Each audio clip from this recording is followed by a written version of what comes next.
আসসালামু আলাইকুম। আজ তোমাদের সামনে বাংলাদেশ বিষয় বলে আর একটি চমৎকার টপিক নিয়ে হাজির হয়েছি। এই টপিকটি হচ্ছে আমাদের মহান জাতীয় সংসদ। জাতীয় সংসদ, এখন অনেকের প্রশ্ন, জাতীয় সংসদ অ্যাকচুয়ালি কি? আমরা যে নির্বাচন করি সেই নির্বাচনটা মূলত সংসদীয় নির্বাচন, বা আমাদের যে সরকার সেটা মূলত সংসদীয় সরকার। আমরা যখন সংবিধান করব তখন আমাদের সরকার সংসদীয় সরকার, বা এই জাতীয় সংসদ নিয়ে আরো বিস্তারিত পড়ানো যাবে। কিন্তু এখন এই জাতীয় সংসদ থেকে কিভাবে প্রশ্ন এসে থাকে তা তোমাদের সামনে আমি উপস্থাপন করার চেষ্টা করব। জাতীয় সংসদ, যার অবস্থান ঢাকার শেরেবাংলা নগর, শেরেবাংলা নগর, ঢাকা, বাংলা নগর, ঢাকা। তো অনেকে সময় দেখা যাচ্ছে যে প্রশ্ন হয় যে জাতীয় সংসদ ঢাকাতে, কিন্তু ঢাকার কোথায় অবস্থিত? শেরেবাংলা নগরে। এবং আরেকটি বিষয় তোমরা মনে রেখো যে জাতীয় সংসদ যেখানে অবস্থিত তার সামনে যে রোডটি রয়েছে, রাস্তাটি রয়েছে, সেখান থেকেও মাঝে মাঝে প্রশ্ন এসে থাকে। মানিক মিয়া এভিনিউ, এভিনিউ মানে রাস্তা, তোমরা সবাই জানো। আরেকটি বিষয়, জাতীয় সংসদ কত একর জায়গার উপরে, মানে এর আয়তনটা কত? আয়তন হচ্ছে 215 একর জায়গার উপরে জাতীয় সংসদ অবস্থিত। এখন দেখি এই জাতীয় সংসদের যে স্থাপন করা হয়েছে সেটি কত সালে হয়েছে। যখন পাকিস্তান আমল ছিল, আমরা জানি 1947 থেকে 71 সাল পর্যন্ত, সেই সময়ে যখন আইয়ুব খানের শাসন আমল ছিল, অর্থাৎ এর যে ভিত্তি স্থাপন বা এর কাজটি শুরু হয়েছে, ভিত্তি স্থাপন হয়েছে, সেটি মূলত আইয়ুব খানের শাসন আমলে 1961 সালে। কিন্তু মজার বিষয়, যা পাকিস্তান আমলে আইয়ুব খানের শাসন আমলে এর কাজ শুরু হলেও মূলত এটি উদ্বোধন করা হয়েছে আমাদের স্বাধীন বাংলাদেশে 1982 সালে এটি উদ্বোধন হয়েছে। 1982 সালে এটি উদ্বোধন করা হয়েছে। তাহলে এটি উদ্বোধন হয়েছে 1982 সালে। প্রেসিডেন্ট আব্দুস সাত্তার উদ্বোধন করেছিল, আর ভিত্তি স্থাপন করেছিল পাকিস্তান আমলে আইয়ুব খান। এই জাতীয় সংসদের আরো কিছু মজার প্রশ্ন রয়েছে। এটি কত তালা বিশিষ্ট? আমরা জানি জাতীয় সংসদ যদি সামনে থেকে দেখি মনে হচ্ছে হয়তোবা তোমার মনে হবে 4 তালা বা 5 তালা। অ্যাকচুয়ালি জাতীয় সংসদ মূলত 9 তালা বিশিষ্ট একটি ভবন, যা বাহির থেকে দেখলে বোঝার কোনো, তুমি বুঝতেই পারবে না যে অ্যাকচুয়ালি এটা এত তালা রয়েছে। আচ্ছা, তারপরে আর একটা বিষয় এখানে লক্ষ্য করো, যে জাতীয় সংসদে যে আসন রয়েছে, এখানে আসন সংখ্যা রয়েছে, আসন সংখ্যা রয়েছে 350টি। এই 350টি আসনের মধ্যে 300 আসনে আমরা নির্বাচন করে থাকি। এই যে আমরা নির্বাচন করি, এমপি নির্বাচন করি, আমরা জানি এই 300 আসন মূলত জেলা ভিত্তিক ভাগ করা হয়েছে। যেমন পঞ্চগড় জেলাতে 1 নম্বর আসন রয়েছে, অর্থাৎ পঞ্চগড় থেকে শুরু হয়েছে। এবং 300 নম্বর যে আসন সেটি মূলত বান্দরবানে গিয়ে শেষ হয়েছে, অর্থাৎ 1 নম্বর আসন পঞ্চগড়, 300 নম্বর আসন বান্দরবানে। এভাবে প্রত্যেকটা জেলাতে কোনোটাতে 2টা, কোনোটায় 3টা, কোনোটায় 4টা, সর্বোচ্চ আসন রয়েছে ঢাকা বিভাগে রয়েছে 20টি আসন। এবং আমাদের যে পার্বত্য চট্টগ্রাম রয়েছে, খাগড়াছড়ি, রাঙ্গামাটি, বান্দরবান, খাগড়াছড়িতে একটা আসন রয়েছে, বান্দরবানে একটা আসন রয়েছে, এবং রাঙ্গামাটিতে একটা আসন রয়েছে। এই 3টি জেলায় শুধু একটা একটা করে আসন রয়েছে। এছাড়া বাকিগুলোতে একের অধিক আসন রয়েছে, এবং সবচেয়ে বেশি আসন রয়েছে কোথায় বলেছি? ঢাকাতে। এখন চলো আরেকটি বিষয় এখানে জেনে নেওয়া যাক, যে এই যে আসনগুলো আমরা যে নির্বাচন করছি 300টি আসনে 5 বছর পর পর, তাহলে এই 50টি কোথায় থেকে আসলো?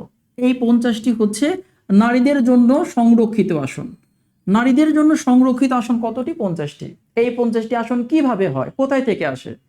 এই জায়গাতেই অনেকের সমস্যা থাকে। তোমাদের যারা পৌরনীতি পড়েছে তাদের জন্য খুব সহজ হবে, যে তোমরা জানো, একটু আগেও বলেছি, 300টি আসনে নির্বাচন করা হয়, যাকে আমরা বলি নির্বাচিত আসন বলে থাকি, যে 300টি আসনে নির্বাচন করা হয়। আর এই 50টিকে আমরা বলি সংরক্ষিত আসন। এই সংরক্ষিত মূলত কাদের জন্য? নারীদের জন্য সংরক্ষিত, সংরক্ষিত নারী আসন। তাহলে এই 50টা কি নির্বাচন হয় না? না, এই 50টা নির্বাচন হয় না। তাহলে কিভাবে আসে? এইটা জানার জন্য জাস্ট একটা কথা শুনলেই হবে। এই যে আমরা 300টি আসনে নির্বাচন করি 5 বছর পর পর, এই 300টি আসনের মধ্যে যদি কোনো দল 6টি আসন নির্বাচন করে পেয়ে যায়, 6টি আসন যদি একটা দল 300টি আসনের মধ্যে নির্বাচন করে পায়, তাহলে এই 6টি আসনের জন্য সে অটো একটা সংরক্ষিত আসন পেয়ে যাবে। যদি সেই দল 12টি আসন পেয়ে যায়, এই নির্বাচন করে 5 বছর পর পর যে নির্বাচন হচ্ছে, সেখানে অটো একটা দল 2টি সংরক্ষিত আসন পেয়ে যাবে। অর্থাৎ নির্বাচন করে নির্বাচিত 300 আসনের মধ্যে 6টি আসনের জন্য একটি সংরক্ষিত আসন অটো তার সঙ্গে যুক্ত হয়ে যায়।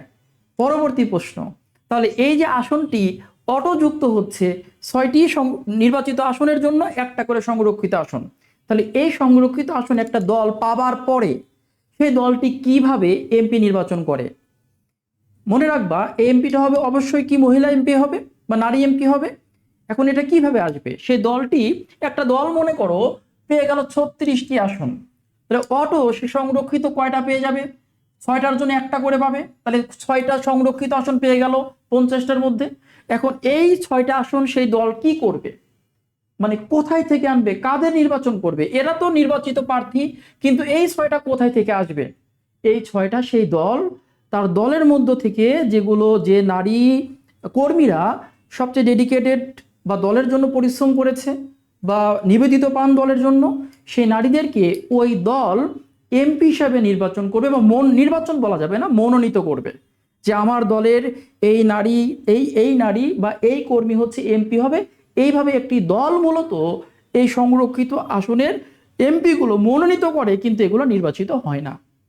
তো আশা করি জাতীয় সংসদ সম্পর্কে কিছু ইনফরমেশন তোমাদের সামনে উপস্থাপন করেছি এবং তা তোমরা বুঝতে পেরেছো।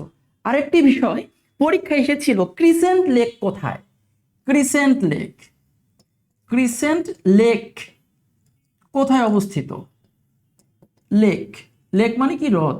এই ক্রিসেন্ট লেকটি কোথায় অবস্থিত? আমরা এই রকম একটা প্রশ্ন এসেছিল যে ক্রিসেন্ট লেক কোথায়। অনেকে ভেবেছে নাম তো একদম পুরো উন্নত, কেউ দিয়েছে লন্ডন, কেউ দিয়েছে নিউ ইয়র্ক। অ্যাকচুয়ালি ক্রিসেন্ট মানে অর্ধচন্দ্র। তো তোমরা বুঝতেই পারছো এই ক্রিসেন্ট লেক, অর্ধচন্দ্র লেক কোথায় অবস্থিত? জাতীয় সংসদের পাশে। এখন এর নাম কেন ক্রিসেন্ট লেক হলো? কারণটা হচ্ছে, তোমরা আগেই দেখেছো ইতিহাসের মধ্যে যে 1961 সালে আইয়ুব খান পাকিস্তান আমলে এর উদ্বোধন করে, এর ভিত্তি স্থাপন করেছে। তো আইয়ুব খানের আমলে মূলত এই স্থাপনাটি যেহেতু নির্মাণ শুরু হয়েছিল, সেই কারণে পাকিস্তানের পতাকায় যে অর্ধচন্দ্র আছে, সেই অর্ধচন্দ্রের আকৃতিতে এই জাতীয় সংসদের পাশে এই অর্ধচন্দ্র লেক খনন করা হয়েছিল। এবং এই জাতীয় সংসদের উপরে যদি কখনো কেউ বিমান বা হেলিকপ্টার নিয়ে যায়, তবে অবশ্যই পাকিস্তানের পতাকায় যে স্টার বা চাঁদ তারা ছিল, সেটি কিন্তু খুব ভালো মতো পরিলক্ষিত হয়। এটার কারণ হচ্ছে এটি পাকিস্তান আমলের একটি স্থাপনা। যদিও সম্পদ ছিল আমাদের, যদিও এই সম্পদ বাঙালির সম্পদ, কিন্তু আমাদের সম্পদকে কাজে লাগিয়ে এই পাকিস্তান আমলে এই স্থাপনাটি নির্মাণ করা হয়েছিল। আর একটি বিষয় মনে রাখলে খুবই ভালো, জাতীয় সংসদের স্থপতিকে, এই প্রশ্নটিও পরীক্ষায় মাঝে মাঝে এসে থাকে। সেটি হচ্ছে মনে রাখবা Louis I Kahn, Louis I Kahn. এখন এই লুই আই কান, আবার বলছি লুই আই কান, এনার জন্ম হচ্ছে ইউরোপের রাষ্ট্র এস্তোনিয়ায়, কিন্তু তিনি নাগরিক হলো যুক্তরাষ্ট্রের। আবার বলছি, তার জন্ম হচ্ছে এস্তোনিয়া, ইউরোপের, এবং তিনি নাগরিক হচ্ছে যুক্তরাষ্ট্রের। আর বাংলাদেশি স্থপতি ছিল মাজহারুল ইসলাম। বাংলাদেশি স্থপতি যদি কখনো চায়, অবশ্যই তোমরা উত্তর করবা মাজহারুল ইসলাম। তো যাই হোক, জাতীয় সংসদ সম্পর্কে যত প্রশ্ন এ পর্যন্ত এসেছে, সেগুলোর আলোকে তোমাদের আমি এই জাতীয় সংসদ পড়ানোর চেষ্টা করেছি। তো আজ এখানেই রাখছি। সবার জন্য শুভকামনা। সবাই ভালো থেকো, সুস্থ থেকো। আসসালামু আলাইকুম।